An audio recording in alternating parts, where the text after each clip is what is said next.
Load হিসেবে একটা incandescent lamp লাগিয়েছি, যেহেতু ডেস্কের উপর ফ্যান লাগানো সম্ভব না।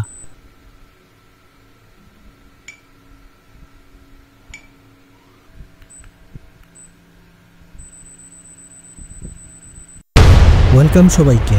আমরা নিয়ে আসছি নিজেদের কাস্টমাইজ করা সাদা এবং কালো smart fan switch. Mobile app অথবা রিমোট দিয়ে ফ্যানকে কন্ট্রোল করতে পারবেন। আমরা প্রায় 2020 সাল থেকে এটি প্রোভাইড করে আসছি। সুইচটা হাতে নিলেই বুঝতে পারবেন বাজারে অন্যান্য স্মার্ট সুইচের তুলনায় কেন এটি ডিফারেন্ট। সাথে পাচ্ছেন 433 gigahertz RF remote, 27 ampere 12 volt pencil battery. ব্যাটারিটা আমরা রিমোটের মধ্যে ইনস্টল করেই পাঠাবো, যেহেতু অনেক ছোট স্ক্রুড্রাইভার দিয়ে রিমোটের স্ক্রুগুলো খুলতে হয়। ছাড়া একই সাথে রিমোট ঠিকভাবে কাজ করছে কিনা সেটিও পরীক্ষা করা হয়ে যাবে। সাথে একটা ইউজার ম্যানুয়াল পাচ্ছেন। ইউজার ম্যানুয়ালে সবকিছু লেখা আছে, যেমন কিভাবে রিমোটের সাথে সংযুক্ত করবেন এবং কিভাবে মোবাইল অ্যাপসের সাথে সংযুক্ত করবেন। টাচ প্যানেল এর উপর 4 mm থিকনেসের ট্রান্সপারেন্ট গ্লাস ব্যবহার করা হয়েছে। এই গ্লাসগুলো সাধারণত তাপ লাগলেও কোনো ক্ষতি হয় না। বাই দ্য ওয়ে, এই সুইচের দৈর্ঘ্য এবং প্রস্থ হচ্ছে 86 মিলিমিটার, এর মানে হচ্ছে 8.6 সেন্টিমিটার। আমরা অফার করছি 1 বছর ওয়ারেন্টি। প্রোডাক্ট লিঙ্ক ডেসক্রিপশন অথবা কমেন্ট সেকশনে পাবেন। এই ভিডিওকে 3 ভাগে বিভক্ত করা হয়েছে: electric line connection, remote connection এবং মোবাইল অ্যাপসের সাথে কানেকশন। মূল ভিডিওতে যাওয়ার আগে ভিডিওটি লাইক করুন, চ্যানেল সাবস্ক্রাইব করুন এবং নোটিফিকেশন অন করে রাখুন। ইলেকট্রিক লাইন কানেক্ট করার জন্য সুইচের পেছনে 3টি জাংশন পয়েন্ট পাবেন। এন ধারা ডিনোট করা জাংশন পয়েন্টটা হচ্ছে যেখানে নিউট্রাল কানেকশন সংযুক্ত করতে হবে। সাধারণত নিউট্রাল কানেকশনের জন্য ব্ল্যাক ওয়্যার ব্যবহার করা হয়ে থাকে। মাঝখানে এল ধারা ডিনোট করা জাংশন পয়েন্টটা হচ্ছে লাইন, যেখানে ফেজ বা রেড ওয়্যার কানেক্ট করা হয়ে থাকে, এবং বাম পাশে L1 জাংশন পয়েন্ট থেকে একটা কানেকশন ফ্যান এর মধ্যে যাবে। এখানে কিছু সতর্কতা দেওয়া আছে। এখানে লিখেছে ডোন্ট ইনস্টল উইথ পাওয়ার, মানে পাওয়ার অন করে এটা কানেক্ট না করার জন্য।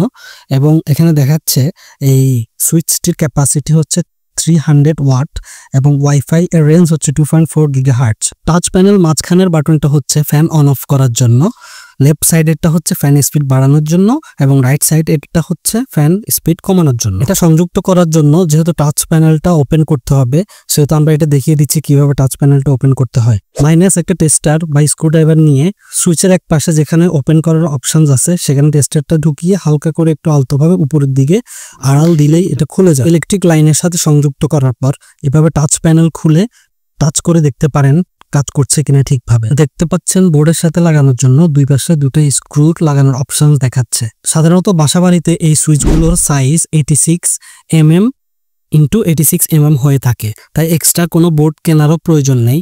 আর যদিও আপনার বাসায় যদি অন্য সাইজের সুইচ বোর্ড লাগানো থাকে, তাহলে বাজার থেকে 20 বা 30 টাকা দিয়ে 86 × 86 mm এর বোর্ড কিনে নিতে পারেন। বোর্ডের সাথে লাগানোর জন্য যে স্ক্রুগুলো সেগুলো আপনি এই বক্সের ভিতরে পেয়ে যাবেন, এক্সট্রা স্ক্রুর প্রয়োজন হবে না। স্ক্রু লাগানো হয়ে গেলে এরপর টাচ প্যানেলটা লাগিয়ে দিবেন। মনে রাখবেন প্রথমে উপরের অংশটা বসাবেন, এরপর নিচের অংশে আলতোভাবে চাপ প্রয়োগ করবেন, তাহলে টাচ প্যানেল ঠিকভাবে বসবে। আর যদি ঠিকভাবে না বসে তাহলে অনেক সময় টাচ ঠিকভাবে রেসপন্স করবে না। তাই এটি বসানোর পর হাত দিয়ে একটু প্রেসার প্রয়োগ করে এটাকে ঠিকভাবে বসিয়ে নেবেন। আমরা এখন সরাসরি ইলেকট্রিক লাইন কানেক্ট করে দেখব। জি, একটা ফেজ এবং একটা নিউট্রাল কানেক্ট করেছি এবং এটা এনার্জাইজড হয়েছে। দেখতে পাচ্ছেন ওয়াইফাই যে লোগোটা আছে সেটা ব্লিঙ্ক করছে এবং 3টা টাচ পয়েন্ট, 3টাতেই গ্রিন কালারের লাইট জ্বলছে। জাস্ট নিউট্রাল জাংশন পয়েন্টে নিউট্রাল কানেক্ট করেছি এবং এল এর মধ্যে ফেজ কানেক্ট করেছি, তাই এটা এনার্জাইজড হয়েছে। এখন জাস্ট L1 থেকে যদি ফ্যানের মধ্যে সংযুক্ত করি তাহলে ফ্যানও এনার্জাইজড হবে এবং ফ্যান কাজ করবে। দেখতে পাচ্ছেন টাচ রেসপন্স করছে এবং লেফট সাইড যে অ্যারো চিহ্নটা আছে এবং রাইট সাইড যে অ্যারো চিহ্নটা আছে এই দুটোও রেসপন্ড করছে। লেফট সাইড অ্যারো চিহ্নটা চেপে ধরে রাখলে ফ্যান স্পিড বাড়বে এবং রাইট সাইড অ্যারো চিহ্নটা চেপে ধরে রাখলে ফ্যান স্পিড কমবে, এবং আপনি দেখতে পাচ্ছেন কমছে এবং বাড়ছে।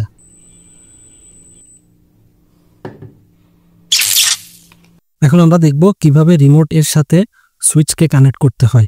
এই বিষয়ে ইউজার ম্যানুয়ালে লেখা আছে। বাম পাশের অ্যারো চিহ্ন এবং ডান পাশের অ্যারো চিহ্নটা 3 সেকেন্ড একসাথে চেপে ধরে রাখলে তখন এটি রিমোটের সাথে কানেক্টেড হওয়ার জন্য প্রিপেয়ার্ড হবে এবং 3টা টাচ লাইটই একসাথে ব্লিঙ্ক করবে। এরপর হচ্ছে রিমোটের এই বাটনটা প্রেস করলেই তখন এটা কানেক্টেড হয়ে যাবে। ঠিক আছে, এখন দেখুন একসাথে আমরা দুটো অ্যারো চিহ্নকে চেপে ধরে রাখছি এবং এটি কানেক্টেড হওয়ার জন্য প্রিপেয়ার্ড হলে তখন 3টা টাচ সুইচই একসাথে ব্লিঙ্ক করবে এবং আমরা রিমোটের মধ্যে যে এই বাটনটা আছে সেটা প্রেস করব এবং এটা কানেক্টেড হয়ে যাবে। দেখতে পাচ্ছেন রিমোটে এই বাটনটা প্রেস করার পর এটি কানেক্টেড হয়ে গেছে। এখন রিমোটের মধ্যে বি বাটনটাকে আমরা চেপে ধরে রাখলে ফ্যান এর স্পিড বাড়তে থাকবে এবং সি বাটনটাকে চেপে ধরে রাখলে ফ্যান এর স্পিড কমতে থাকবে। দেখতে পাচ্ছেন ওয়াইফাই লাইট এখনো ব্লিঙ্ক করছে। যখন মোবাইল অ্যাপের সাথে কানেক্টেড করা হবে তখন এই লাইটের ব্লিঙ্কিংটা অফ হয়ে যাবে।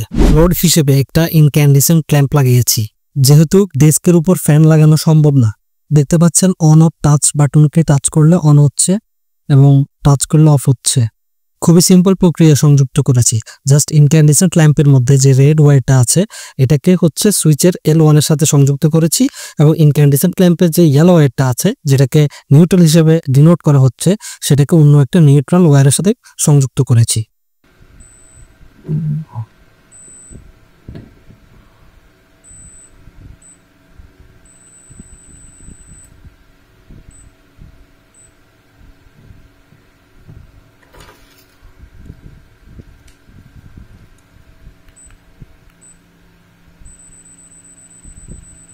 দেখতে পাচ্ছেন রিমোট এ বাটন প্রেস করে রাখলে বাড়ছে এবং সি বাটনকে প্রেস করে রাখলে কমছে এবং এ বাটনকে প্রেস করলে অন হচ্ছে, আবার প্রেস করলে অফ হচ্ছে।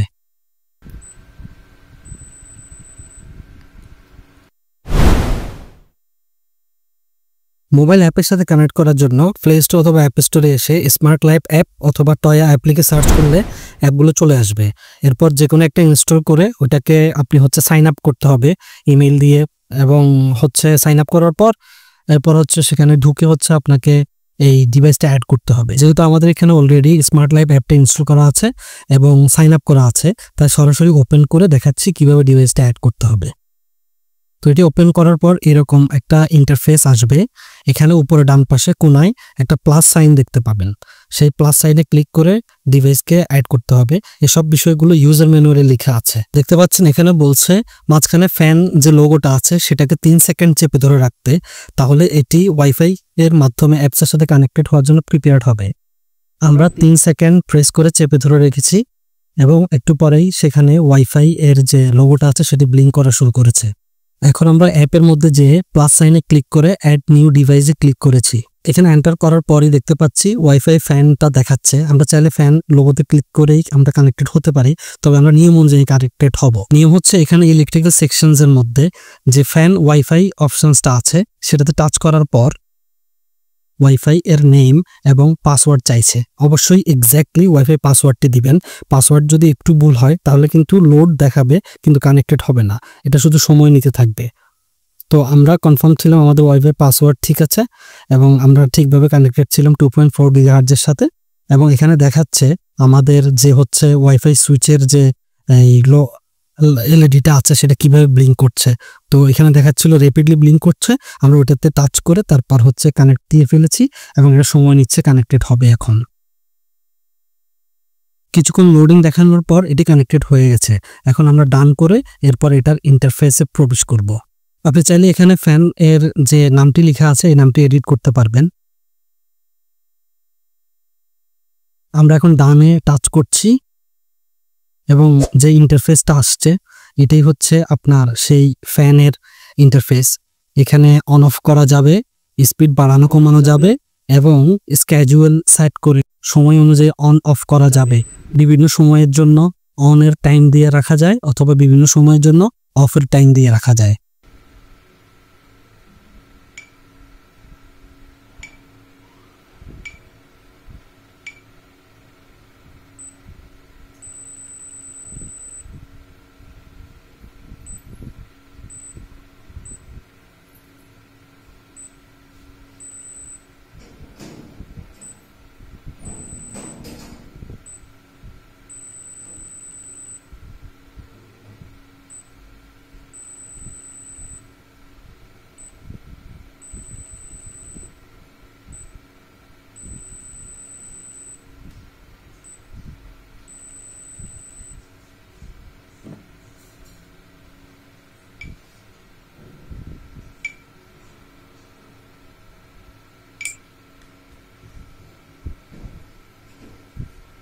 মাঝখানে যে স্ক্যাজুয়াল অপশনটা ছিল সেটাতে টাচ করার পর দেখতে পাচ্ছেন এখানে অন টাইম এবং অফ টাইম সেট করা অপশন আছে। আপনি চাইলে অন টাইম অথবা অফ টাইম সেট করে নিতে পারবেন এবং এগুলো মাল্টিপল ভাবে সেট করতে পারবেন। আপনার ডে সিলেক্ট করে বিভিন্ন টাইম অনুযায়ী আপনি এটাকে অন অফ করাতে পারবেন নির্দিষ্ট সময় পর পর। ঠিক আছে, তো এই বিষয়গুলো খুবই সিম্পলি এখানে হচ্ছে হ্যান্ডেল করা যাচ্ছে।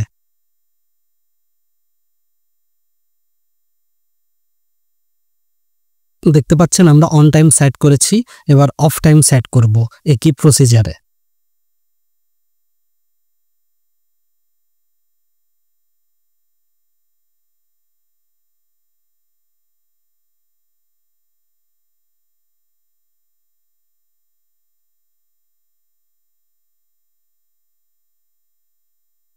একটা অন টাইম একটা অফ টাইম সেট করা হয়ে গেছে। এভাবে চাইলে আপনি multiple on time multiple of time set করতে পারবেন এবং সেভাবেই এক্স্যাক্টলি ওই সময়ই কাজ করবে।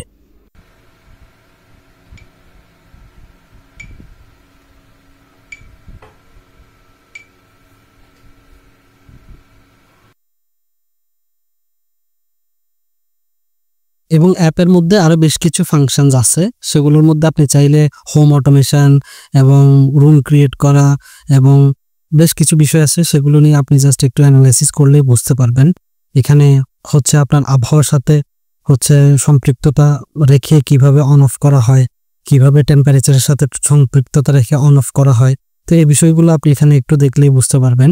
এবং নিচে ডান পাশে কোণে মিতে ক্লিক করার পর এখানে দেখতে পাবেন কিভাবে বেশ কিছু অপশনস দেওয়া আছে আমাজন অ্যালেক্সার সাথে কানেক্ট করার জন্য, গুগল হোমের সাথে কানেক্ট করার জন্য বা গুগল অ্যাসিস্ট্যান্টের সাথে কানেক্ট করার জন্য।